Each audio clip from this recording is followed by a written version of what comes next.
Friends, आज की इस वीडियो में हम लोग बात करने वाले हैं एक ऐसे रियल हीरो के बारे में जिसने मात्र 24 साल की उम्र में अपने प्राणों का बलिदान दे दिया था, सिर्फ अपने देश के लिए।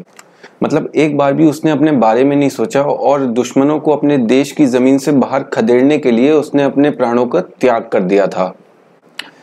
तो आप लोग समझ ही गए होंगे, मैं आप लोगों के साथ बात कर रहा हूँ 13वीं जम्मू कश्मीर राइफल्स के परमवीर चक्र विजेता कैप्टन विक्रम बत्रा की। तो आज हम इस वीडियो में बात करने वाले हैं कि मात्र 24 साल की उम्र में ऐसा कैप्टन बत्रा ने क्या किया था जिसकी वजह से पूरा देश आज उनको सम्मान के रूप में देखता है। और अभी हाल ही में Amazon प्राइम वीडियो पे उनके ऊपर एक मूवी बनी है शेरशाह नाम से। तो विक्रम का जन्म 9 सितंबर 1974 को हिमाचल प्रदेश के कांगड़ा जिले के अंदर एक गांव पालमपुर के अंदर होता है और इसी दिन उनके भाई विशाल बत्रा का भी जन्म होता है, यानी कि वो दोनों ट्विंस होते हैं। तो अपने पढ़ाई के शुरुआती दिनों में विक्रम स्कूल नहीं जाया करते थे, उनकी पढ़ाई घर पर ही हुआ करती थी। लेकिन जब उन्होंने स्कूल जाना शुरू किया तो उसके बाद से ही उनका विजन क्लियर था कि उनको इंडियन आर्मी ही ज्वाइन करनी है। इसके पीछे का रीजन बनता है कि जो उनका स्कूल था वो एक कैंटोनमेंट एरिया में था। वहां पर उन्होंने इंडियन आर्मी का डिसिप्लिन, डेकोरम और इंडियन आर्मी कैसे अपने देश की सेवा करती है, ये सब चीजें उन्होंने वहां पर देखी थी। और इन सब चीजों के बाद ही उनका जो विजन था वो क्लियर हो गया था कि उनको फाइनली ज्वाइन इंडियन आर्मी ही करनी है। वहीं उसके बाद विक्रम को अपने फादर से इंडो पाक वॉर या फिर इंडो चाइना वॉर की स्टोरी सुनना बहुत पसंद था, चाहे फिर वो 1962 वॉर चाइना के साथ हो या फिर 1971 वॉर पाकिस्तान के साथ हो। और एक इंटरव्यू में विक्रम के पेरेंट्स बताते हैं कि उन्होंने बॉर्डर मूवी 8 बार देखी थी। उन्होंने बॉर्डर फिल्म जो थी वो 8 बार देखी थी और जिसका इम्पैक्ट उन पर पड़ा और उनको एकदम से आर्मी भी अच्छी लगी और आर्मी की जॉब भी अच्छी लगी, इसलिए उन्होंने आर्मी ज्वाइन की। विक्रम स्कूल में एक एवरेज स्टूडेंट हुआ करते थे, लेकिन उन्हें स्पोर्ट्स का काफ़ी शौक था। वो टेबल टेनिस खेला करते थे जिसमें उन्होंने नेशनल खेला था। वहीं दूसरी तरफ वो कराटे में ग्रीन बेल्ट होल्डर भी थे। तो स्कूलिंग कंप्लीट होने के बाद विक्रम आगे की पढ़ाई के लिए चंडीगढ़ जाते हैं और चंडीगढ़ जाने के बाद वो BSc medical science DAV college में एडमिशन लेते हैं। और उसके बाद फर्स्ट ईयर में ही उनका selection air wing NCC cadet के लिए भी हो जाता है और इसके बाद ही वो रिपब्लिक डे परेड के अंदर भी पार्टिसिपेट करते हैं। तो इतना सब कुछ अपने कॉलेज के फर्स्ट ईयर में है। तो इस चीज़ को अगर मैं अपने साथ कंपेयर करूं तो ऐसा शायद मैंने कभी नहीं सोचा था और ऐसा कोई जनरली सोचता भी नहीं है। तो इसीलिए वो आज थोड़ा उनके अंदर जो जुनून था, इसलिए यही चीज़ उनको आज हम सबसे अलग करती है। तो ऐसा कौन सोचता है कि फर्स्ट ईयर में एनसीसी कैडेट और रिपब्लिक डे की परेड के अंदर पार्ट लेना। तो अपने आप को हटाते हुए हम वापस से कैप्टन बत्रा के ऊपर चलते हैं।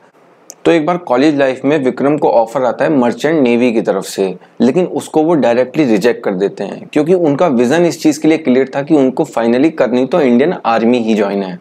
तो अब हम आते हैं मेन स्टोरी पे कि आखिर विक्रम की कैप्टन बत्रा बनने तक की जो स्टोरी है या फिर जो जर्नी है वो कहाँ से शुरू होती है। यानी कि बेसिकली मैं बात कर रहा हूँ कि उनकी आर्मी लाइफ स्टार्ट कहाँ से होती है। तो इस चीज़ की शुरुआत होती है 1996 में, जब Vikram Batra combined defence service का यानी कि सीडीएस का एग्जाम क्रैक करते हैं और उसके बाद उनका सिलेक्शन हो जाता है इलाहाबाद एसएसबी के लिए। और एसएसबी में सेलेक्ट होने के बाद उनको भेज दिया जाता है ट्रेनिंग के लिए इंडियन मिलिट्री अकेडमी देहरादून के अंदर। वहीं इंडियन मिलिट्री एकेडमी में 1 साल की ट्रेनिंग कंप्लीट करने के बाद विक्रम की पहली पोस्टिंग आती है 6 दिसंबर 1997 को और उनकी पहली पोस्टिंग होती है जम्मू कश्मीर के सोपार नामक स्थान पर, जहां वो 13वीं जम्मू कश्मीर राइफल्स के अंदर लेफ्टिनेंट के पद पर नियुक्त किए जाते हैं। और अपनी पहली पोस्टिंग मिलने के बाद लेफ्टिनेंट बत्रा अपनी उसी साल कमांडो ट्रेनिंग भी कंप्लीट कर लेते हैं। फिर टाइम आता है 1 जून 1999 का, जब लेफ्टिनेंट बत्रा और उनकी टुकड़ी को कारगिल युद्ध के लिए भेज दिया जाता है और हम पर रॉकी जैसे टफ जगहों को रिकैप्चर करने के बाद उनका प्रमोशन हो जाता है लेफ्टिनेंट से कैप्टन के लिए। तो जैसे हर किसी की लाइफ में कभी ना कभी एक टर्निंग पॉइंट आता है, उसी तरह कैप्टन बत्रा की लाइफ में एक टर्निंग पॉइंट आता है जब उन्हें जिम्मेदारी दी जाती है पॉइंट 5140 को रिकैप्चर करने की। पॉइंट 5140 यानी कि श्रीनगर लेह हाईवे यानी कि NH1, जिसकी सबसे ऊंची चोटी का नाम होता है पॉइंट 5140, जिसकी की ऊंचाई होती है लगभग 16,900 फीट। तो पॉइंट 5140 को कैप्चर करने के लिए विक्रम अपनी टुकड़ी के साथ एक स्ट्रेटेजी बनाते हैं और स्ट्रेटेजी बनाने के बाद वो इस तरीके से उस पर चढ़ते हैं कि पाकिस्तानी सेना को इसकी भनक भी नहीं लगती है कि भारतीय सेना उनके करीब आ चुकी है।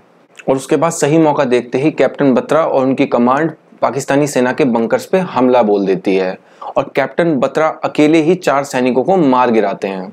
और इतने टफ टेरेन और माइनस में टेम्परेचर होने के बावजूद भी 20 जून 1999 को लगभग रात के 3:30 बजे 13वीं जम्मू कश्मीर राइफल्स .5140 को पाकिस्तान से अपने कब्जे में ले लेती है। और इसके बाद कैप्टन बत्रा रेडियो के माध्यम से अपना विक्ट्री सिग्नल भेजते हैं अपने कमांडिंग ऑफिसर को कि ये दिल मांगे मोर। Company's success signal was ये दिल मांगे मोर. The guys were so highly charged up that they're wanting that some more bunkers should have been there and we would have got the more chaps. ये दिल मांगे मोर जो ये विक्ट्री सिग्नल होता है कैप्टन विक्रम बत्रा को, इसी को आगे चल के जो पेप्सी है वो अपनी टैग लाइन बना लेती है। और अगले ही दिन .5140 पे भारतीय तिरंगा लहराया जाता है और मीडिया के माध्यम से पूरे देश में ये बात फैलाई जाती है कि .5140 भारतीय सेना के कब्जे में आ चुकी है। लेकिन अब .5140 को कैप्चर करने के बाद विक्रम बत्रा को एक और टास्क दिया जाता है जो कि होता है .4875, जो कि .5140 से भी काफी ज्यादा टफ होता है रिकैप्चर करना।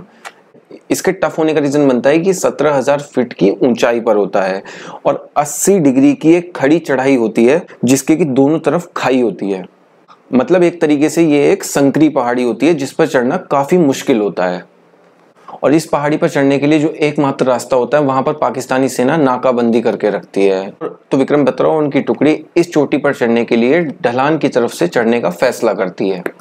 तो वापस से दुश्मन के करीब पहुंचने के बाद विक्रम बत्रा अपनी कमांड को एक इशारा करते हैं और इशारा करने के बाद एक साथ पाकिस्तानी सेना के जो बंकर्स होते हैं उन पे हमला बोल दिया जाता है। और इस बार उनका साथ देते हैं लेफ्टिनेंट अनुज नैयर। और कैप्टन इस बार अकेले ही पाकिस्तानी सेना के 5 सैनिक मार गिराते हैं। लेकिन इस बार उनको काफी गंभीर चोटें आती हैं, लेकिन वो हार नहीं मानते हैं और रेंगते हुए भी वो दुश्मन की तरफ बढ़ते रहते हैं और एक ग्रेनेड की मदद से वो पूरा पाकिस्तानी बंकर उड़ा देते हैं। इसी बीच कैप्टन बत्रा के एक साथी को गोली लग जाती है और वो घायल हो जाता है। तभी कैप्टन बत्रा उसकी तरफ बढ़ते हैं और अचानक से गोली कैप्टन बत्रा के सीने में आके लगती है। फिर उसके बाद कैप्टन बत्रा अपनी टुकड़ी की ओर देखते हैं और नारा देते हैं, दुर्गे माता की जय। और इस नारे को सुनते ही उनकी टुकड़ी में जोश भर जाता है और वो पाकिस्तानी सेना की तरफ बढ़ने लग जाते हैं और .4875 इंडियन आर्मी अपने कब्जे में ले लेती है। विक्रम बत्रा देश के लिए शहीद हो जाते हैं और .4875 का बाद में नाम बदलकर विक्रम बत्रा की याद में बत्रा टॉप रखा जाता है। शहीद कैप्टन विक्रम बत्रा के पिता गिरधारी लाल बत्रा ये बताते हैं कि उनके बेटे के commanding officer lieutenant colonel YK Joshi, उन्होंने ही उनको कोड नेम दिया था शेरशाह। और 7 जुलाई 1999 को विक्रम बत्रा की बरसी मनाई जाती है। वहीं 26 जुलाई 1999 को कारगिल विजय दिवस मनाया जाता है। इस दिन कारगिल युद्ध के अंदर जितने भी सैनिक हैं जिन्होंने अपनी जान दी थी उनको याद किया जाता है। वहीं उसके बाद फिर कैप्टन विक्रम बत्रा की बहादुरी और साहस को देखते हुए भारत सरकार 15 अगस्त 1999 को कैप्टन विक्रम बत्रा को मरणोपरांत परमवीर चक्र देती है और परमवीर चक्र पाने वाले वो आखिरी व्यक्ति होते हैं।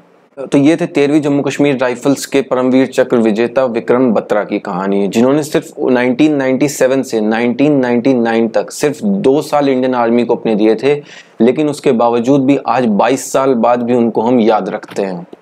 और विक्रम बत्रा और उनके साथ जितने भी सैनिक थे उनको हमेशा याद रखा जाएगा जब भी कारगिल युद्ध के बारे में बात की जाएगी, क्योंकि उम्र भले ही छोटी क्यों ना हो लेकिन जिंदगी हमेशा बड़ी होनी चाहिए।